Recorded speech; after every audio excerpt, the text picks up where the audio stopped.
Mob সম্পর্কে ইসলাম কি বলে? অন্যায় দেখলে কি তাহলে আমরা নির্বিকার থাকব? মব নিয়ে এখন অনেক কথা হচ্ছে। ইসলাম আসলে মবকে সমর্থন করে কিনা?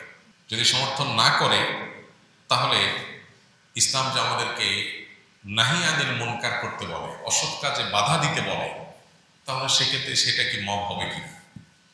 এর উত্তর হলো যে মব বলতে যদি বোঝানো হয় আইন হাতে তুলে নেওয়া, কারোর শাস্তি কার্যকর করা, কারোর বিচার কার্য সম্পাদন করা, এইটা যদি প্রত্যেকে আনঅথরাইজড ব্যক্তি এবং জায়গা থেকে যদি এটা করতে শুরু করে তাহলে একটা সমাজ বিশৃঙ্খল হয়ে যাবে।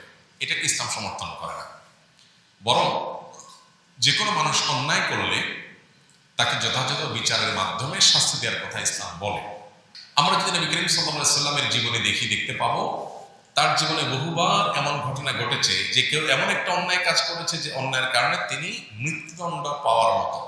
সেখানে উপস্থিত কোন একজন সাহাবী বলেছেন, হে আল্লাহ রাসূল, আপনি আমাকে পারমিশন দিলে এই লোকটা যে জঘন্য অন্যায় করেছে তার শাস্তি আমি কার্যকর করতে চাই। এই যে একটা জায়গা যে সাহাবী নবীজির সামনে বলতেন, হে আল্লাহ রাসূল, আপনি বললে আমি এটা কার্যকর করব। এখানে সাহাবী কিন্তু নিজে গিয়ে শাস্তি কার্যকর করেন নাই, নবীজিকে জিজ্ঞাসা করেছেন। কেন?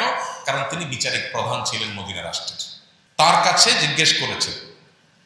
নবী সাল্লাল্লাহু আলাইহি ওয়াসাল্লাম যদিও কখনো এই ধরনের ইস্যুতে অনুমোদন দেন নাই, কারণ চাওয়ার ভিত্তিতে এভাবে অনুমোদন দেওয়ার নজির নেই, কিন্তু এই যে একটা প্রটোকল মেনটেন করা সাহাবীদের, এখান থেকে বোঝা যায় যে কেউ কোনো অন্যায় করেছে মনে হলেই আমি তার বিচার কার্যকর করা শুরু করব, এটা ইসলাম সমর্থন করে না।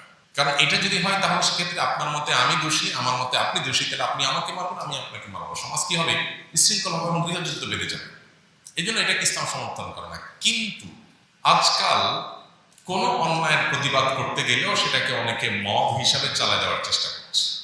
সেটা কিন্তু ইসলামে নিষেধ না। কোরআনে সবচেয়ে বেশি যে বিষয়ে নিষেধাজ্ঞা এসেছে সেটা হলো অন্যায় থেকে বিরত থাকা। অন্যায় কাজের ব্যাপারে কোরআনে সবচেয়ে বেশি আয়াত আছে যে অন্যায় কাজ নিজে করবে না, অন্যায় করা নিষেধ। আবার এর পাশাপাশি অন্যায় দেখলে সেটা বাধা দিতে হবে, এ ব্যাপারে নির্দেশও আসছে কোরআনে সবচাইতে বেশি। এই জন্য অসৎ কাজে বাধা প্রদান করার নির্দেশ কোরআনের সবচেয়ে বেশি সংখ্যক বার এসেছে। নির্দেশগুলো তার মধ্যে থেকে একটা হওয়ার কারণে আমরা অন্যায় দেখলে আমাদেরকে বাধা দিতে হবে। অন্যায় দেখলে যদি আপনি বলেন না এটা আমার কাজ না, তাহলে এটা হলো স্বার্থপর মানুষের কাজ, এটা ইমানদারের ভূমিকা না। ইমানদারের ভূমিকা হলো অন্যায় দেখলে কি করবে? সে বাধা দেওয়ার চেষ্টা করবে। হ্যাঁ, বাধা কতটুকু দেবে? বুঝি তাকে শাস্তি কার্যকর করানো, তাকে থামানো। ধরা যাক একজন মানুষ ছিনতাইকারীর কবলে পড়েছে, তাহলে আমি কি ওই লোকটাকে ছিনতাইকারীর হাত থেকে উদ্ধার করে ছিনতাইকারীকে ধরে পুলিশের হাতে সুপর্দ করে দেওয়াটাকে মব বলবো? মোটেই না।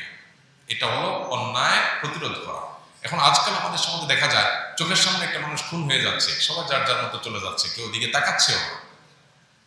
এটাকে ভৎসনা করেছে ইসলাম, এটাকে কোরআন ভৎসনা করেছে। এই জন্য অসৎ কাজে বাধা প্রদান এটা ভালো কাজ, কিন্তু কারোর বিচার, কারোর শাস্তি কার্যকর করার দায়িত্ব নিজের কাঁধে তুলে নেওয়া এটা ভালো কাজ না। বিধায় দুইটার মধ্যে পার্থক্য করতে হবে। আজকাল অতিরিক্ত মব করতে করতে আমরা সবাই ব্যক্তিকেন্দ্রিক, নিজেকে চাচা আপনার যান বাঁচা আর বাকি সব জাহান্নামে যাক, গোল্লা যাক, শেষ হয়ে যাক, দেশ শেষ হয়ে যাক, এরকম যদি মানসিকতা আমরা লালন করি তাহলে একটা দেশ কখনো ভালো জায়গায় যেতে পারে না।